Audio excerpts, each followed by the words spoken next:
warm welcome to TV Africa News and thank you for joining us. This is Africa Today. My name is Najuma Luima, but first are the headlines. Government defends 700 billion shillings supplementary budget. Democratic Republic of Congo Judiciary requests immunity lifted on ex-Prime Minister. And in sports, African teams hope to put rugby on world stage. Government yesterday defended the nearly 700 billion shillings supplementary budget it seeks to, among others, use to complete pending activities before the closure of the financial year 2020-2021. Our reporter Kachanchu has more. While appearing before the Budget Committee, the State Minister for Finance in charge of planning, Mr. David Bahati, said government sought more money due to recruitment and promotions that had not been envisaged prior to the budgeting process of the financial year 2020-2021. The request made yesterday came days before the end of tenure of the current Budget Committee, which, according to Chairperson Amos Lugolobi, will have to write the report and finalize outcomes before tomorrow. The funds requested are supposed to finance pending activities that span across 8 sectors. Of the 695 billion shillings, the Uganda National Oil Company requested for 481 billion shillings to pay outstanding areas. The Uganda National Roads Authority needs 101.9 billion shillings, which will, according to the Executive Director, Ms. Allen Kajina, cater for 3 road projects. Ms. Kajina said the money is meant to create external financing for 3 road projects given the disbursements by the development partners for each project undertaken. The projects include the Hoima-Wanseko Road, Kampala Northern Bypass, and Mbale-Bubulo-Lwakaka Road project. The other sectors to benefit from the supplementary are State House, Minister of Finance, Local Government, and Mbale Regional Referral Hospital. The Speaker of Parliament, Rebecca Kadaga, has warned incoming legislators to stay away from moneylenders if they don't want to entangle themselves in financial troubles. We have more. Some 529 members of Parliament elected on January 14 are to swear in from May 17th to 20th, and Parliament sources say loan sharks have been bombarding them with offers. Ms. Kadaga asked the new members to be very far from moneylenders with offices on Parliament Avenue, have previously trapped lawmakers in loans taken for acquiring houses, buying cars, and revamping wardrobes and lifestyle upgrades during the early phase of transition from village to city before the members of Parliament start receiving salary and allowances.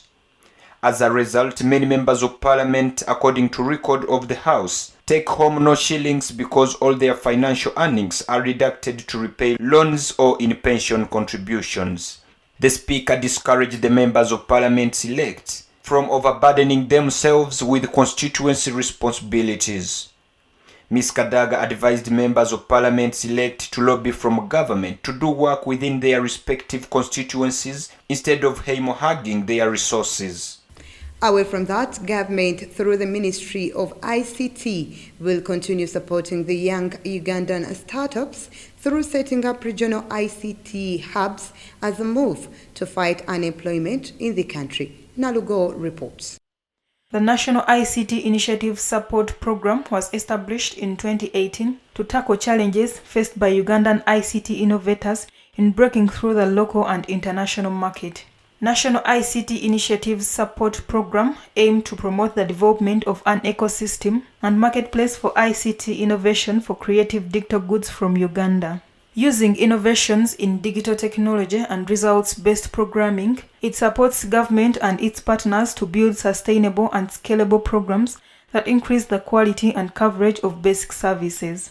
While presenting a report on their performance in the implementation of the NRM Manifesto, Minister of ICT and National Guidance, Honorable Judith Nabakova, said the ministry managed to support 40 young innovators last year and willing to support more if they present to them their ideas.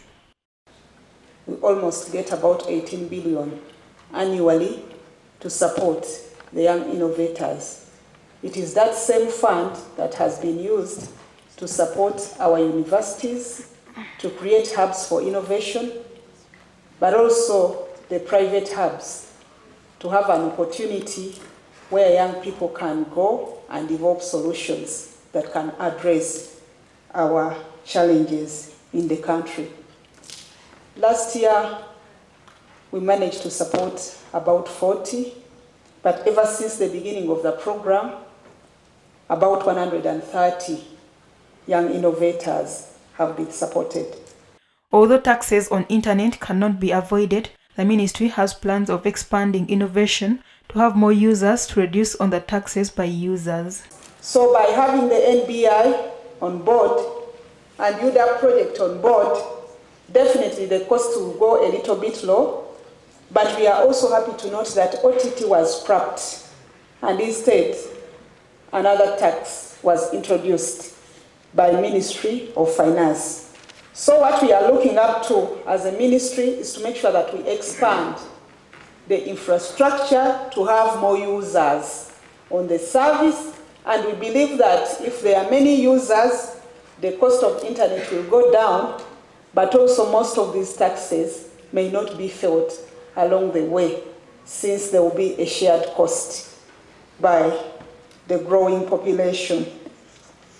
The minister also revealed that they have managed to fulfill 85% of their commitments to the NR Manifesto and promised to achieve more in the next term. Nalgo Muyingo, Africa Today.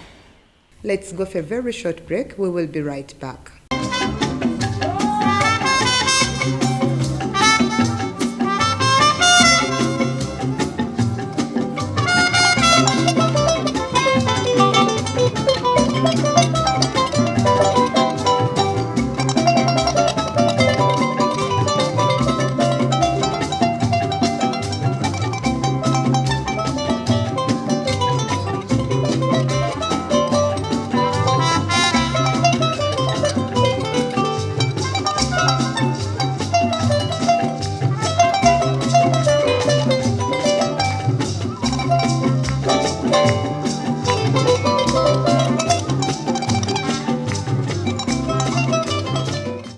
Welcome back. You're still watching TV Africa News, The Right to Know.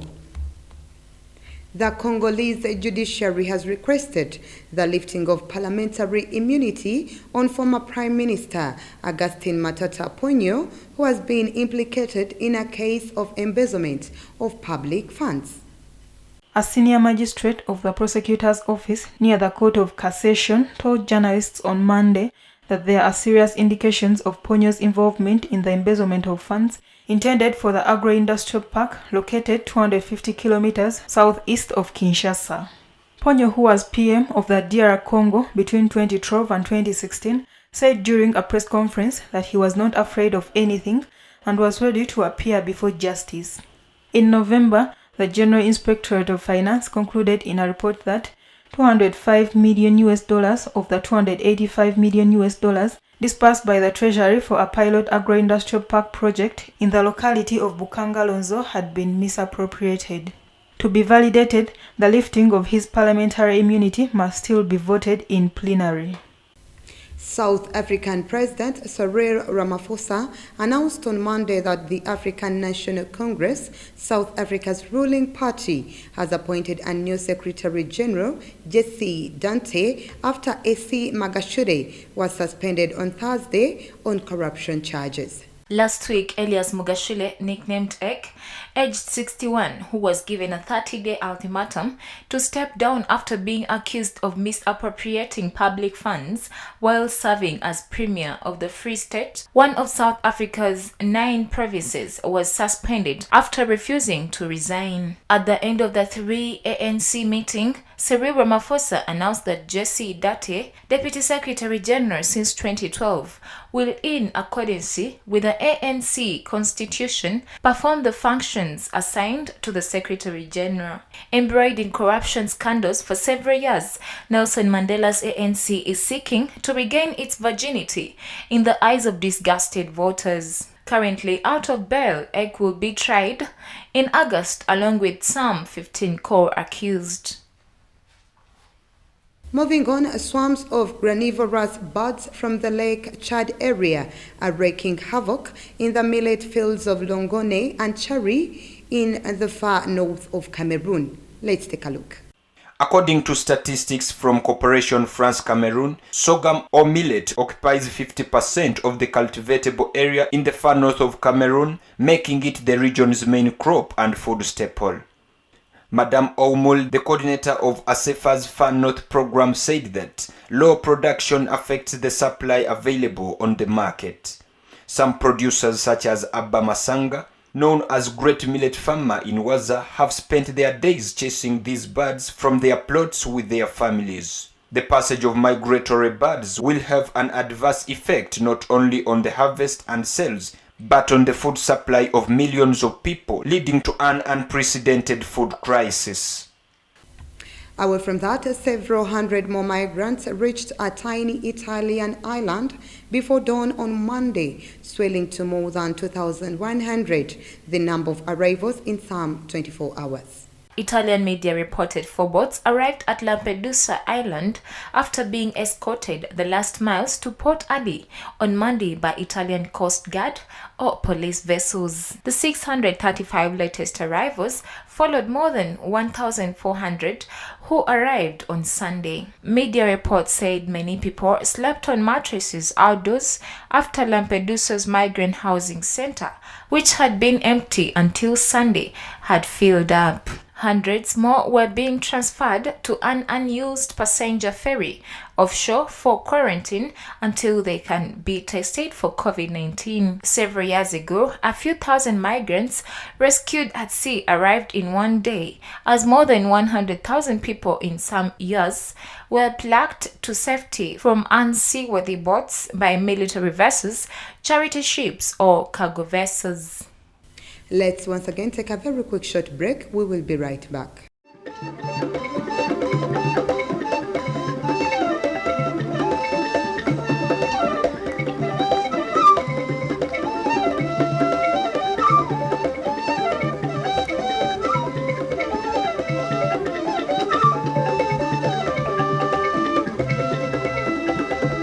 Welcome back once again. You're still watching TV Africa News, the right to know. In our business news today, rising seas and climate change are threatening livelihoods and homes of many people in Senegal, especially those involved in fish processing.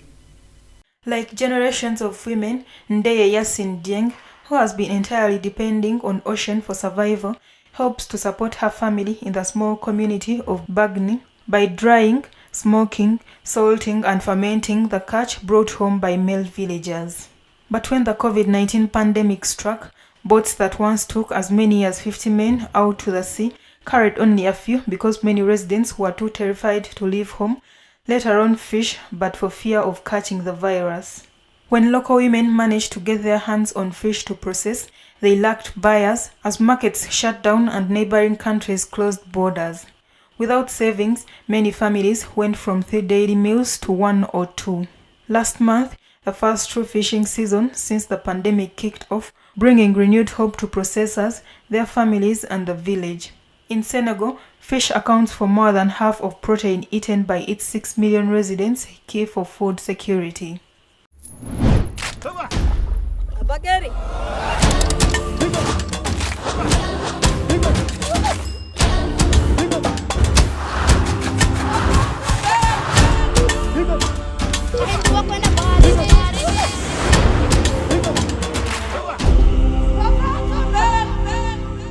In our health news today, Madagascar on Monday rolled out its COVID-19 vaccination campaign, where the health minister, Jean-Louis Hanitrala Rakotovawo, was among the first to be inoculated in the capital, Antananarivo. The Indian Ocean island nation of Madagascar received its vast shipment of 250,000 AstraZeneca jabs on Saturday. This followed a surge in injections, which saw some schools and community centers transformed into treatment facilities. Until recently, President Andry Rajoelina had been promoting a herbal concoction as a cure for the virus, promoting a warning from the World Health Organization. Issa Sanogo, the United Nations Resident Coordinator in Madagascar, say that vaccination is voluntarily and it's the president's right to accept or not to accept to be vaccinated. Last month, President Rajoelina said the Sinopharm, Pfizer and Covishield vaccines would also be used in the country's vaccination drive.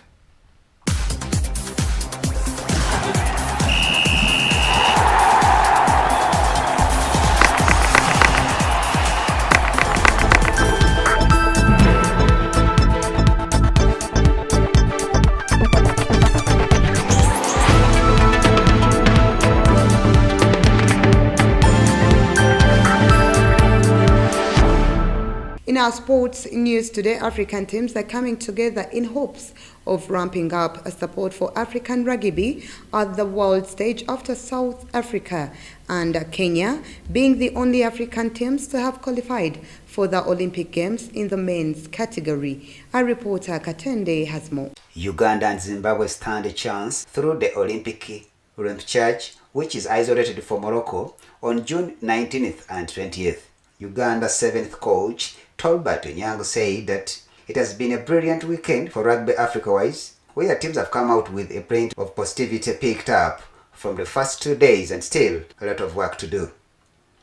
From May 6th to 16th, the Stellenbosch Academy of Sports in South Africa is hosting the men's 7th Solidarity Camp. The initiative is on a mission to change the face of rugby in Africa. Managers hope that the initiative will open opportunities for collaborations amongst coaching staff, players, and more importantly, the fans. Katende Chabasinga, reporting for TV Africa. Now, before we end our news bulletin today, let's take a recap of our top stories. Government defends 700 billion shillings supplementary budget.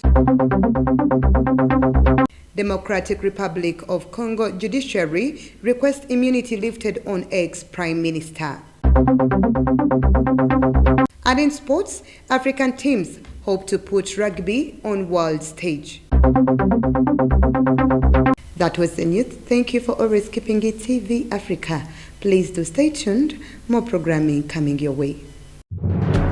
This is Africa, and that was the news.